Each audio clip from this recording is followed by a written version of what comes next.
Puji Tuhan, selamat pagi semua jemaat Tuhan. Terima kasih buat Yafet dan Mita yang sudah memimpin kita di dalam pujian penyembahan pada pagi hari ini.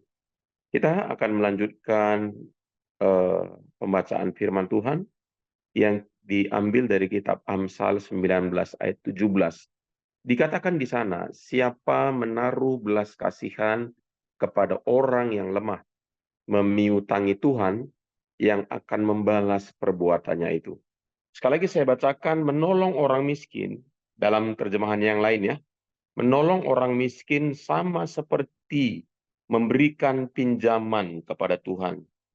Tuhan sendiri akan membalasnya. Satu lagi dikatakan, memberi uang kepada orang miskin, seperti meminjamkannya kepada Tuhan. Tuhan akan membayar kepadamu atas kebaikanmu. Wow, luar biasa ya. Dalam ayat ini kita tahu bahwa Tuhan itu nggak pernah berhutang kepada siapapun. Ya, Tuhan itu yang punya langit dan bumi serta segala isinya. Ya. Nah, tapi ayat ini berkata, bagaimana kita memiutangi Tuhan? Bagaimana kita membuat Tuhan berhutang? Atau bagaimana Tuhan dapat berhutang kepada seseorang? Ya. Karena bahkan apapun yang ada pada kita berasal dari Tuhan. Sebenarnya kitalah yang berhutang kepada Tuhan. Ya, kita tahu firman Tuhan berkata, ya, bawalah persembahan persepuluhan itu ke rumah Tuhan katanya, supaya ada persediaan dalam rumah Tuhan. Ya, dan kalau kita tidak memberikannya, makanya Tuhan berkata, kita menipu Tuhan. Nah, ini luar biasa. Ternyata kita bisa memiutangi Tuhan. Ya, bagaimana caranya? Sekali lagi dalam ayat ini dikatakan, kalau kita Kalau memberi kepada orang miskin, maka kita seperti meminjamkannya kepada Tuhan. Berarti dalam hal ini, Tuhan menyamakan dirinya dengan orang miskin. Jadi kita tahu ya, sebenarnya hati Tuhan itu ya kepengen semua orang itu paling tidak tercukupi kebutuhan hidupnya, paling tidak. Ya. Nah, namun Tuhan tidak selalu ya melakukan perkara-perkara yang mujizat, ya, bahkan perkara mujizat kepada orang-orang yang membutuhkan itu kerap kali dipakai kita, ya, manusia untuk melakukannya. Ya, pemeliharaan Tuhan kepada seseorang yang lain yang membutuhkannya itu Tuhan pakai kita. Ya, jadi Bapak Ibu yang kekasih, Tuhan tidak turun langsung dari surga, mengantarkan makanan, tiba-tiba ada mujizat, dan lain-lain sebagainya. Tetapi Tuhan menggerakkan orang-orangnya. Tuhan menggerakkan kita sebagai anak-anaknya untuk menyatakan pemeliharaan Tuhan ke atas semua orang. Ya, makanya firman Tuhan bilang, biar dengan perbuatanmu yang baik, Bapamu di surga dipermuliakan. Jadi, eh, itu sebabnya kita sebagai anak-anak Tuhan perlu memiliki spirit yang murah hati. Ya, Alkitab berkata juga, hendaklah kamu murah hati, sama seperti Bapamu juga itu murah hati. Ya, nah jadi Bapak Ibu, saudara yang kekasih dalam nama Tuhan Yesus, betapa luar biasanya ya di dalam kehidupan ini, ya, kita menjadi alat perpanjangan tangan Tuhan. Ya, dan bukan hanya itu, ketika kita melakukannya, ketika kita bermurah hati kepada orang-orang yang membutuhkan, nah maka Tuhan akan membalas kepada kita. Jadi intinya ketika kita melakukan sesuatu, ya berbuat baik kepada seseorang, kepada orang-orang miskin, kepada orang yang membutuhkannya, kita sebenarnya sedang memiutangi Tuhan. Ya, kita tidak berharap balasan dari orang yang kita beri tentunya. Nah, kita berharap balasannya dari Tuhan. Ya, jadi ini salah satu juga ya bagaimana Tuhan memberkati hidup kita. Kita tahu Tuhan memberkati hidup kita itu ya lewat bekerja. Ya Tuhan bilang kalau orang tidak bekerja dia tidak layak makan. Ya.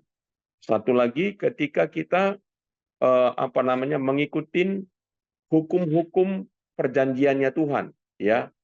Eh, Salah satunya tentunya memberi. Dan ayat ini lebih spesifik lagi katanya, ketika kita memberi kepada orang yang lemah, ketika kita memberi kepada orang yang miskin.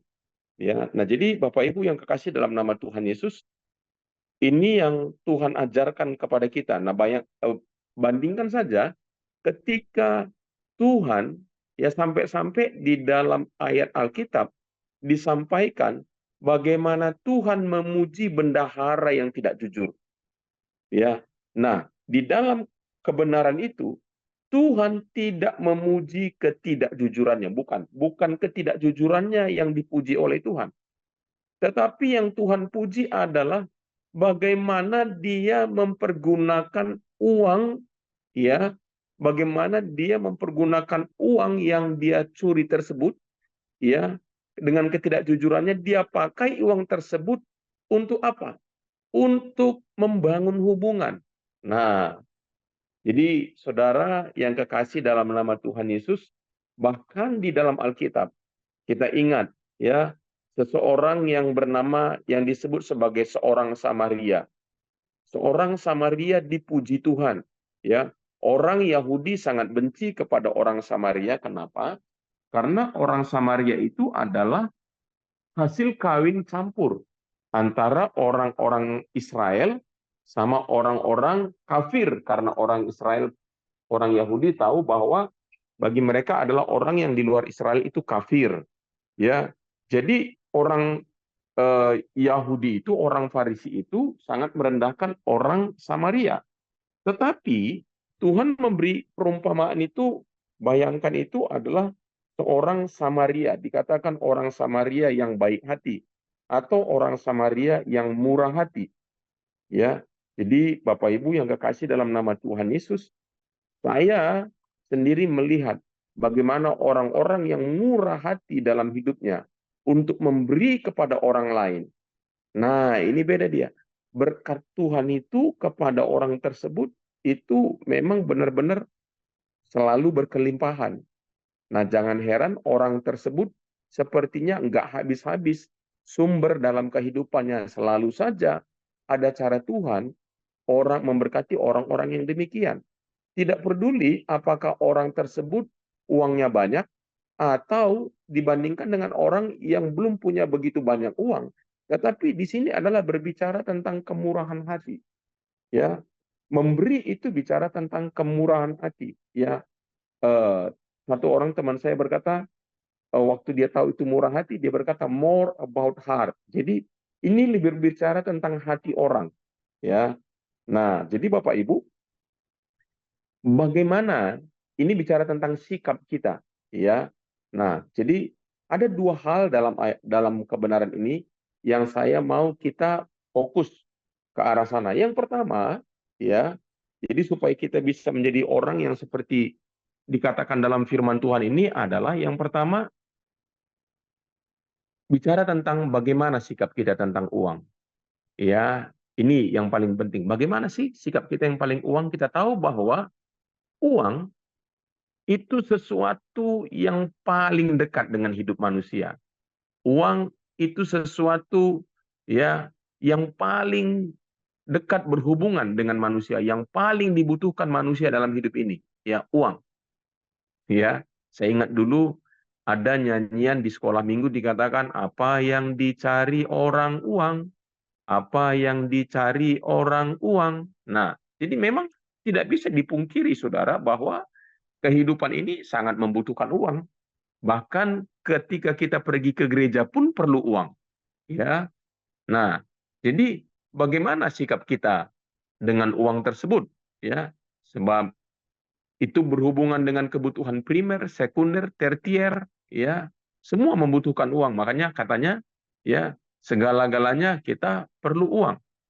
Nah, kalau kita membaca dalam Alkitab, Tuhan mengingatkan kita bagaimana sikap kita tentang uang.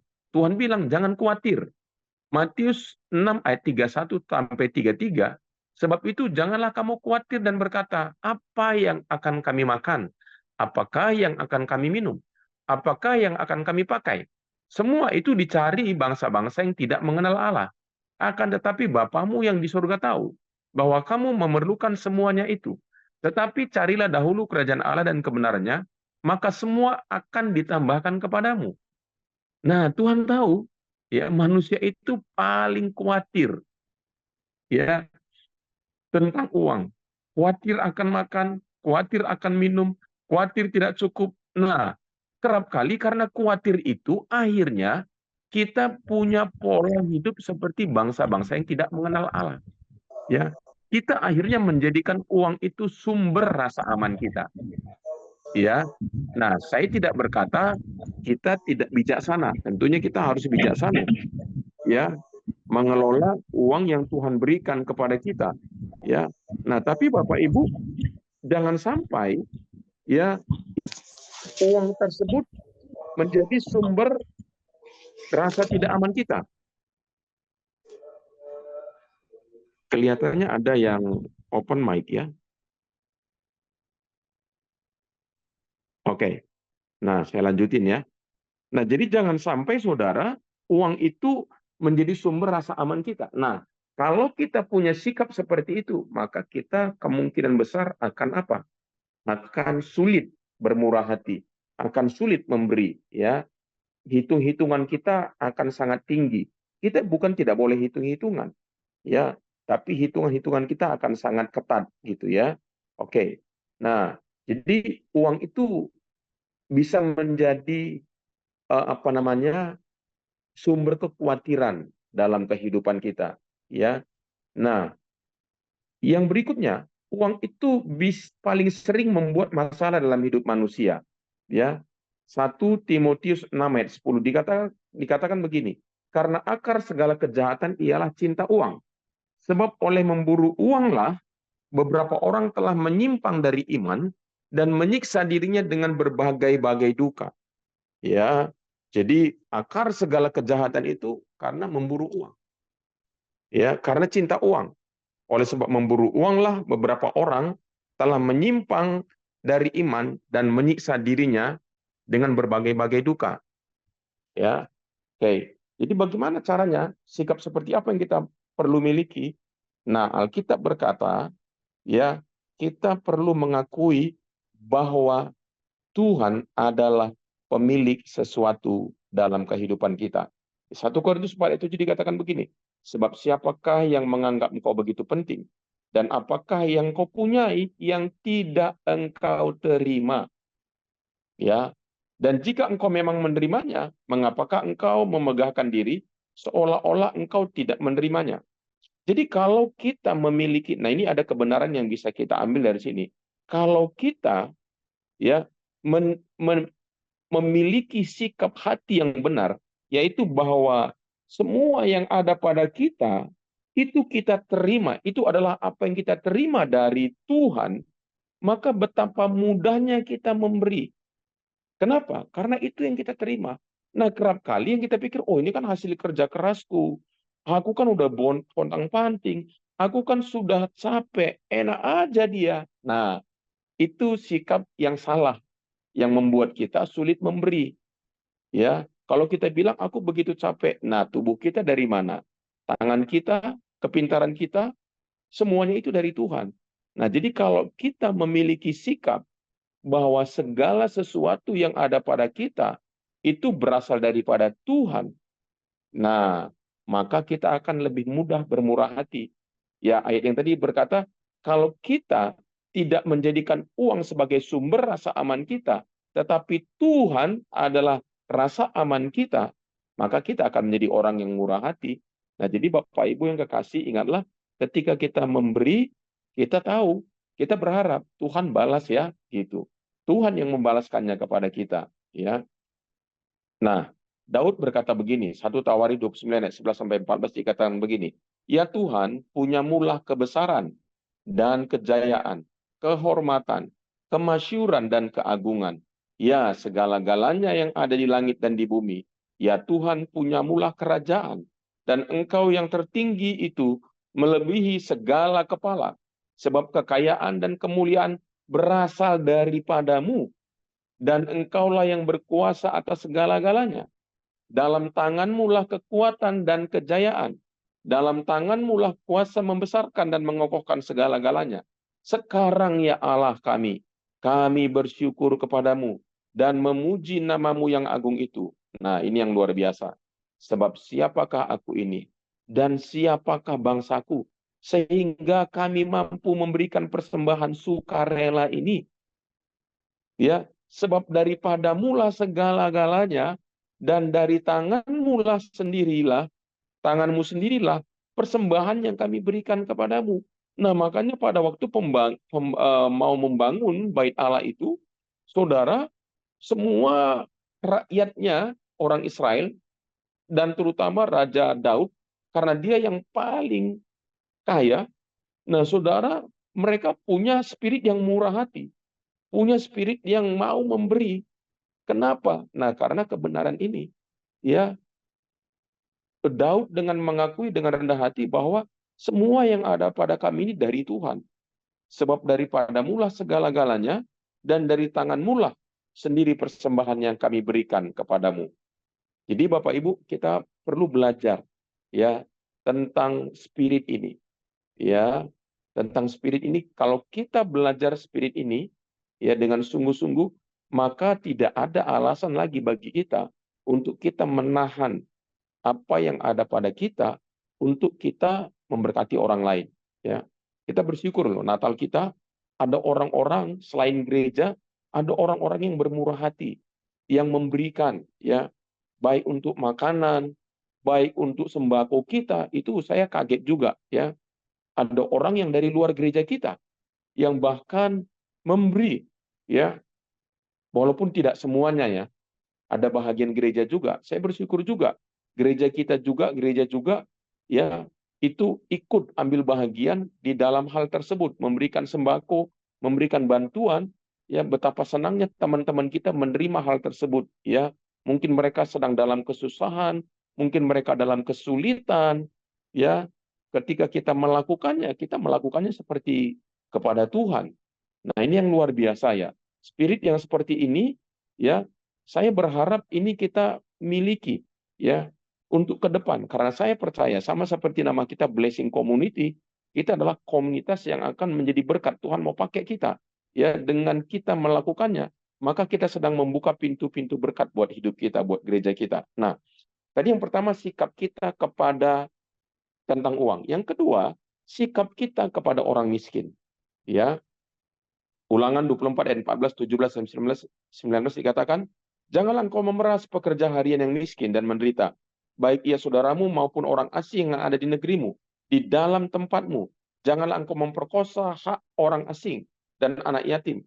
Juga janganlah engkau mengambil pakaian seorang janda menjadi gadai. Apabila engkau menuai di ladangmu, lalu terlupa seberkas di ladang, maka janganlah engkau kembali untuk mengambilnya. Wow, itulah bagian orang asing, anak yatim dan janda. Supaya Tuhan Allahmu memberkati engkau dengan dalam segala pekerjaanmu. Bahkan satu ayat dikatakan sengaja tinggalin, ya, sengaja tinggalin, ya. Jadi satu kali seorang hamba Tuhan yang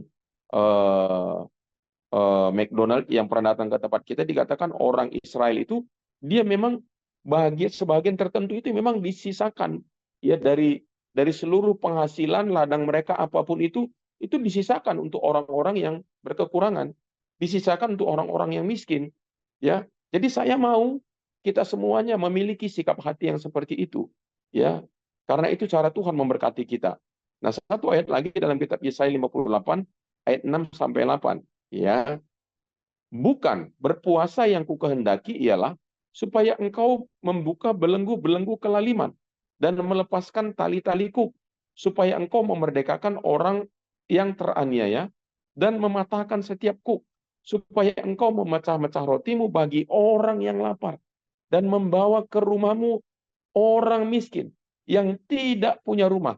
Dan apabila engkau melihat orang telanjang, supaya engkau memberi dia pakaian dan tidak menyembunyikan diri terhadap saudaramu sendiri. Nah, saudara, ayat ini berkata kepada kita, Tuhan, kita tahu ya, berpuasa itu penting. Berpuasa itu sangat disukai Tuhan. Bahkan, ya Tuhan berkata, apabila engkau berpuasa, ya, jadi itu adalah sesuatu yang perlu rutin dilakukan oleh seseorang. Itu menolong orang mengalami Tuhan lebih lebih dekat lagi. Ya, biasanya ketika kalau kita berpuasa, kita akan lebih lebih merasakan Tuhan. Nah, ayat ini menyamakan perbuatan baik kita, kemurahan hati kita kepada orang-orang yang lapar, kepada orang-orang yang miskin, kepada orang yang telanjang, yang tidak punya pakaian, saudara, itu sama dengan berpuasa. Ya, itu perbuatan baik kita, itu sama dengan berpuasa hitungannya. Nah, Tuhan bilang, kalau kita baca selanjutnya sedikit lagi, pada waktu itulah terangmu akan mereka seperti fajar, dan lukamu akan pulih dengan segera. Kebenaran menjadi barisan depanmu, dan kemuliaan Tuhan menjadi barisan belakangmu. Jadi, Bapak Ibu, kalau kita mau, ya, terang kita itu mereka seperti fajar, luka kita akan pulih dengan segera. Ya, kebenaran menjadi barisan depan kita, dan kemuliaan, wah ini luar biasa sekali. Kita mengalami kemuliaan Tuhan. Kemuliaan Tuhan itu bicara tentang hadirat Tuhan, penyertaan Tuhan. Wow, itu dengan apa? Dengan memberi, dengan bermurah hati. Mari kita berdoa. Bapa di surga, terima kasih Bapa untuk pagi hari ini. Kami sudah mendengar firman-Mu. Tuhan, jadikan kami jemaat-Mu menjadi jemaat yang murah hati, sama seperti namanya Blessing Community. Biarlah kami menggenapi nama itu, seperti firman-Mu katakan, untuk kami menjadi orang yang bermurah hati. Terima kasih Bapa, di dalam nama Yesus kami berdoa dan mengucap syukur. Amin.